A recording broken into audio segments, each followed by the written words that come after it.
Black hole यह आसमान का एक ऐसा राक्षस है जो अपने में बहुत सारे रहस्यों को संजोए हुए हैं। आइए हम आज उसके एक एक रहस्य की पड़ताल करते हैं। ब्लैक होल के बारे में विस्तार से चर्चा करते हैं। ब्लैक होल के बारे में दुनिया के सामने सबसे पहले अपने विचार प्रकट करने वाले वैज्ञानिक थे professor John mission Cambridge university में एक अध्यापक थे और उन्होंने ब्लैक होल के बारे में अपने विचार सन 1783 में रखे थे। उन प्रोडक्शन बेसन 1796 में फ्रांस के एक वैज्ञानिक ने अपनी पुस्तक the system of the part में ब्लैक होल के बारे में विस्तार से जिक्र किया।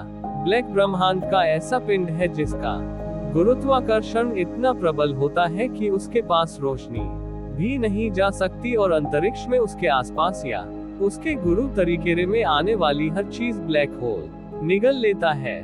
सिर्फ इतना ही नहीं, ब्लैक होल के जितने नजदीक जाते हैं उतना समय का भी प्रभाव कम हो जाता है और ब्लैक होल के गहरे के अंदर तो समय का कोई अस्तित्व ही नहीं है। तो चलिए जानते हैं इतना रोचक पिंड अतिक्रमण में उत्पन्न कैसे होता है। ब्लैक होल घनत्व द्रव्यमान वाला पिंड होता है। ब्रह्मांड में किसी भी वस्तु को हम अगर कंप्रेस करके बहुत छोटी कर दे तो उसके द्रव्यमान और घनत्व से उसका गुरुत्वाकर्षण इतना प्रबल हो जाएगा कि उसके बाहर रोशनी का भी जाना संभव नहीं होगा। पर वह चीज ब्लैक होल कहलाएगी।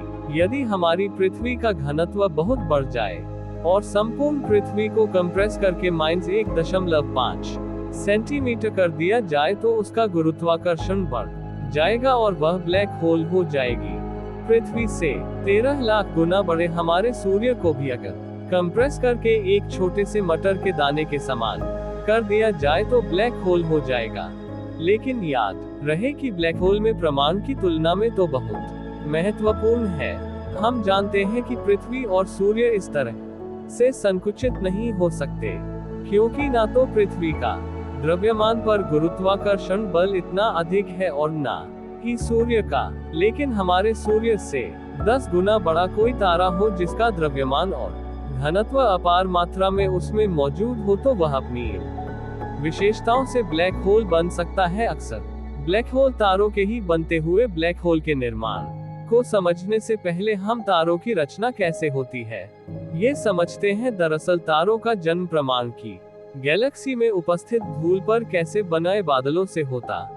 ब्रह्मांड में धूल और गैस बने इन बादलों को निहारिका या नबीला कहते हैं। निहारिका में हाइड्रोजन की मात्रा सबसे अधिक होती है और लगभग 25% तक विलियम होता है और बहुत कम मात्रा में कुछ और भारी तत्व भी होते हैं। जब धूल और गैस से बने इन बादल यानी कि निहारी गांव में घनत्व की वृद्धि होती है उस समय ये बादल अपने गुरुत्व के कारण संकुचित होने लगता है और उसके अंदर का ताप इतना बढ़ जाता है कि हाइड्रोजन के नाभिक आपस में टकराने लगते हैं और वह हीलियम के नाभिक का निर्माण करते हैं और गति तथा संकुचन के कारण भी एकजुट होकर गोलियां लगभग गोल के समान आकार में परिवर्तित हो जाता है। हमारे तारे का निर्माण ऐसे ही होता है लेकिन इन प्रक्रिया में कई करोड़ों साल बीत जाते हैं। हमारे सूर्य का निर्माण भी ऐसे ही हुआ था। अब तक नाभिकीय सम्मिलन से निकली प्रचंड ऊष्मा से ही तारों का गुरुत्वाकर्षण संतुलन में रहता है। इसलिए जब तारों में मौजूद हाइड्रोजन खत्म हो जाती है तो वह तारा धीरे धीरे ठंडा होने लगता है। अब अपने ही इंटन को समाप्त कर चुके चौड़े द्रव्यमान से 1.4 तारांकन द्रव्यमान वाले तारे जो अपने ही गुरुत्वाकर्षण के विरुद्ध स्वयं को नहीं संभाल पाते, ऐसे तारों के अंदर एक विस्तृत होता है जिसे सुपरनोवा कहते हैं। इस विस्फोट के बाद यदि उस तरह का कोई घनत्व वाला अवशेष बनता है तो वह अत्यधिक घनत्व युक्त न्यूट्रॉन स्टार बन जाता है।